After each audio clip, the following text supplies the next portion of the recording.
Hola amigos de Palabra Escrita, la literatura en la radio. Es un gusto estar con ustedes hoy para hablarles del cuento Un regalo para Julia de Francisco Massiani. He titulado este trabajo ensayístico que quiero compartir con ustedes: Cuando la inseguridad y el temor ganan la partida, el final siempre es triste. Podríamos resumir el argumento del cuento diciendo que un joven enamorado debe elegir un regalo de cumpleaños muy especial para la chica de sus sueños. Con pocos recursos económicos tendrá que sorprenderla, seducirla, enamorarla. Luego de ver diferentes opciones, se decide a regalarle un pollo, pero al final el temor le juega una mala pasada. Un regalo para Julia es un cuento del escritor venezolano Francisco Massiani, nacido en Caracas en el año 1944, registrado al nacer como François Massiani Antonietti y conocido popularmente como Pancho Massiani. El relato forma parte del libro Las primeras hojas de la noche, 1970, publicado en la ciudad de Caracas por Monte Ávila Editores. Este libro, lo mismo que su obra de relatos, la titulada El llanero solitario tiene la cabeza pelada como un cepillo de dientes, una obra de 1975, ha gozado de gran popularidad en su país desde su publicación. Quizás este hecho radique en que sus relatos, además de estar muy bien escritos, llegan a un amplio margen de lectores. La mayor parte de los cuentos presentan protagonistas adolescentes que se enfrentan por primera vez a los aspectos importantes de la existencia. Por lo general, Massiani elige como voz narrativa la primera persona, como es el caso del cuento elegido para el estudio, lo que le permite mostrarnos ese lenguaje coloquial, cotidiano, emotivo y por momentos humorístico del mundo adolescente. Y son precisamente las vivencias de ese mundo, las primeras alegrías y tristezas vitales, las que conforman el material narrativo de sus relatos. El tema central del cuento es la inseguridad encarnada en las acciones que lleva adelante el personaje protagonista. En pocas palabras, el argumento es el siguiente: Juan, un joven por demás indeciso y vacilante, se enfrenta a la dificultad de elegir un regalo de cumpleaños para su amiga Julia, de quien está enamorado, aunque no se lo exprese de forma explícita. Su inexperiencia e improvisación lo llevan a elegir como regalo un pollo que al final no se anima a entregar. Juan, que además de ser el protagonista es el narrador de la historia, elige de los sucesos que vivió en el pasado los elementos que nos va a referir a los lectores. Comienza el relato con una breve reflexión acerca del motivo que va a desencadenar la acción, la elección del regalo para Julia.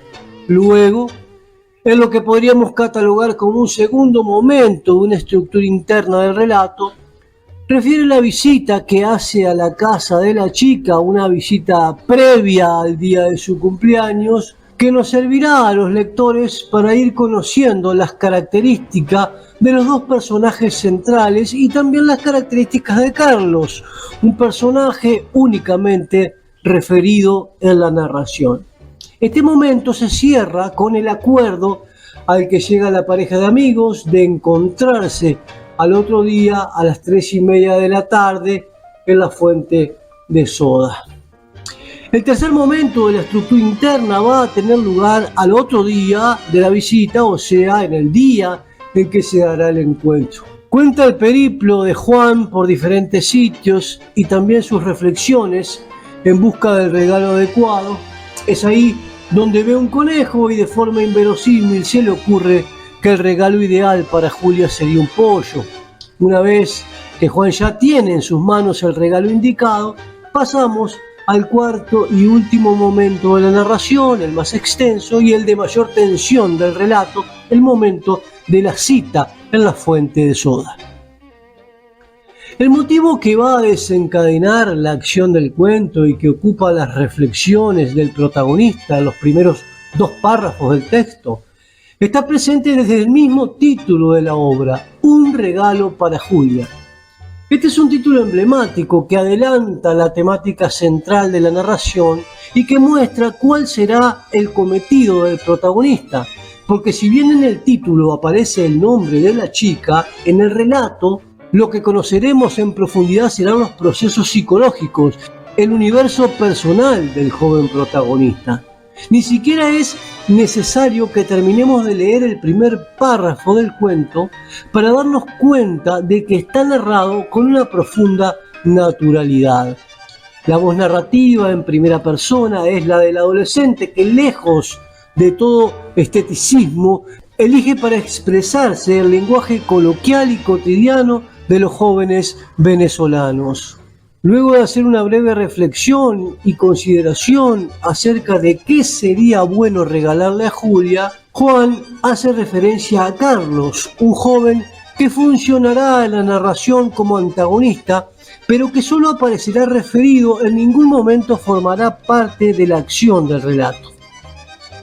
De todas maneras, Carlos es descrito a grandes rasgos como un joven grosero, algo más experimentado que Juan, pero quizá lo fundamental del personaje, lo que más lo caracteriza, es que también pretende ser novio de Julia. No hay una descripción física de este personaje ausente, pero tampoco la hay de Juan ni de Julia. Este es un cuento donde hay una prevalencia de los rasgos etopéyicos, o sea, los rasgos psicológicos de los personajes, sobre los rasgos grafopéyicos, o sea, sobre los rasgos físicos. En la elección de los sucesos que nos va a contar, Juan opta por referirse a la visita que hace a la casa de Julia. Allí los lectores iremos conociendo la personalidad tanto de Juan como de Julia. La de él la conocemos más en profundidad porque como narrador se irá encargando de mostrarnos cómo es el desarrollo de sus pensamientos frente a los acontecimientos. Es un narrador muy directo con el lector, continuamente lo tiene presente y hay momentos en que hasta le explica por qué elige referir determinado hecho. Por ejemplo, cuando dice: y yo seguía con el tambor. Eso lo cuento para que vean. Julia se muestra como una muchacha desentendida, pero para nada ingenua. Le gusta mostrarse, luciendo poses seductoras ensayadas de antemano. Carlos, el chico antagonista, quien también pretende el amor de Julia, es una gran sombra en los pensamientos de Juan y también como una gran sombra se proyecta en el relato, ya que nunca estará presente en la acción. Solo aparecerá referido. Si bien Juan a lo largo del relato nunca dice explícitamente estar enamorado de Julia, hay momentos de la narración que así lo muestran. Por ejemplo este: cuando eso pasa, cuando me sonríe, entonces yo aprovecho para verle la boquita, esos 2 gajitos de naranja, porque es así, tiene 2 gajitos de naranja. Y sé, por ejemplo, que el labio de arriba, cuando se separa del de abajo, parece que le diera miedo dejarlo solo, y entonces tiembla un poquito, no mucho, un poquito solamente, y entonces se le acerca y lo acompaña un poco, y entonces entre los 2 gajitos de naranja sale como un juguito que le mancha un poco las arruguitas de los labios, y entonces yo siento un mareo y algo como un chicle entre las muelas, y ella se me queda mirando y me dice: ¿qué te pasa? Y despierto. Sé que nunca sería capaz de agarrarle la mano, nunca. Ese pasaje, además de agregarle lirismo a la narración, muestra la característica principal de Juan: el temor, la falta de atrevimiento para afrontar las situaciones y llevar a cabo sus deseos. Como la mayoría de los jóvenes, Juan cuenta únicamente con el dinero que le da su mamá para satisfacer sus necesidades. Con lo que ésta le da, sale a buscar el regalo para la muchacha y le termina comprando un pollo, como ya se dijo, algo inverosímil.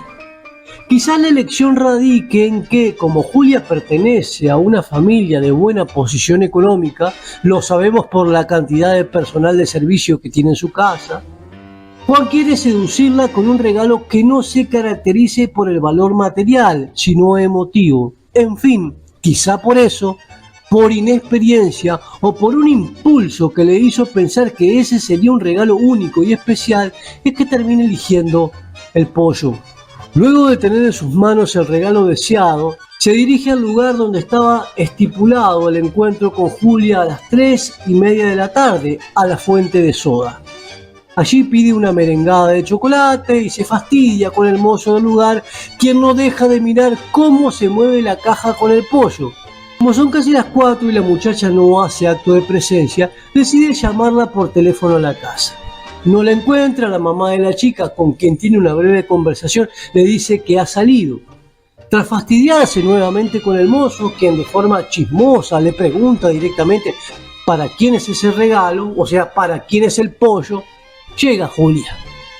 La llegada de la muchacha es casi cinematográfica, baja de un impresionante wig negro con un vestido de pepas y se gana todas las miradas de los hombres que estaban en la fuente de soda. El impacto de esa llegada, los celos que siente por las miradas ajenas y los nervios del momento hacen que a Juan le dé una vaina, así dice, saque el pollo de la caja y lo esconda en el bolsillo de su chaqueta.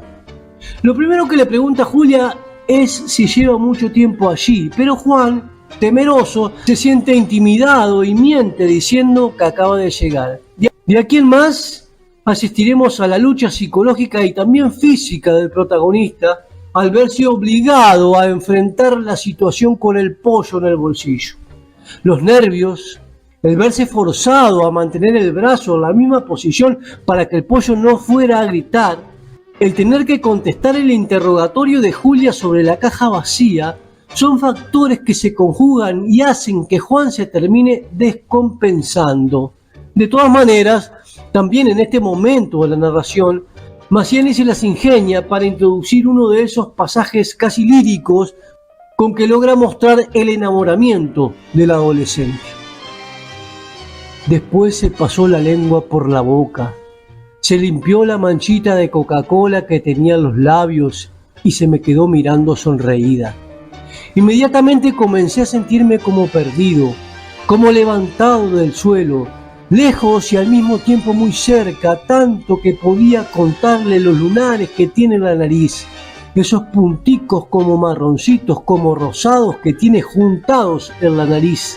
Y mientras más la miraba, ella más se sonreía y yo volaba más lejos de ella con la sonrisa, sin ella, con la sonrisa sola, flotando en el aire, con su sonrisa de espuma roja, y después que había volado con la sonrisa regresaba a su cara, le cubría toda su cara y yo me daba cuenta que estaba ahí frente a ella y me entraba en el vientre un miedito dulce.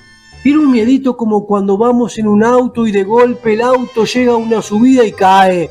Y a ti te entra algo, se te abre algo en la barriga y se te llena la barriga de ese miedo dulce que después sientes que se te escapa y te lo deja como vacío, como con un hambre raro. Luego, cuando Julia pregunta insistentemente a Juan qué le sucede porque nota su descompensación física, este se fastidia y cambia emocionalmente de forma radical.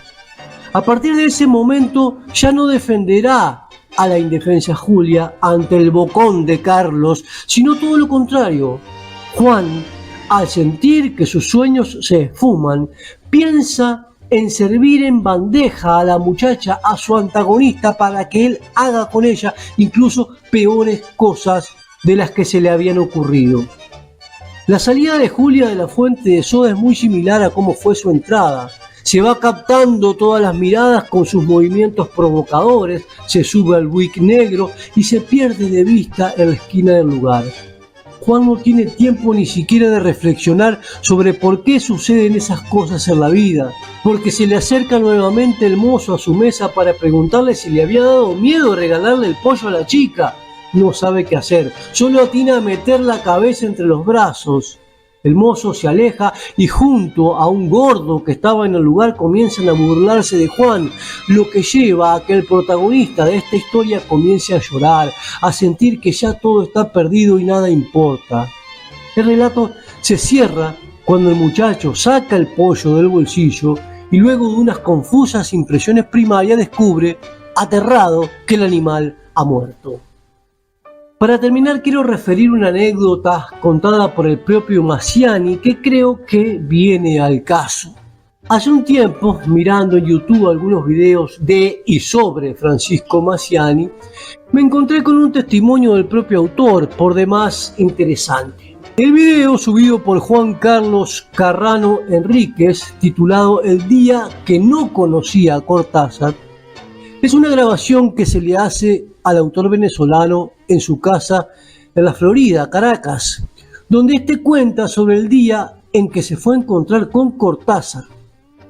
Allí Massiani refiere que en marzo de 1969, cuando vivía en París, recibió una llamada telefónica del fotógrafo Antonio Gálvez, quien le refirió que Julio Cortázar quería conocerlo porque había leído un artículo suyo en la revista Imagen titulado Después de Gálvez, que a Cortázar le había gustado mucho. El encuentro se llevaría a cabo un día viernes a las 4 de la tarde en el apartamento de Antonio Gálvez. Hasta allí se dirigió Massiani, pero de forma similar a lo que le acontece al personaje de su ficción, no se decide a dar el paso definitivo, no llama a la puerta de la casa y termina volviéndose para su hotel, y el encuentro con Cortázar no se da. Me parece muy significativa la anécdota porque es un hecho prácticamente contemporáneo a la ficción de Un regalo para Julia, texto publicado apenas un año después de ese acontecimiento. El miedo que embarga a Juan en la ficción es el mismo que embargó a su creador en la realidad.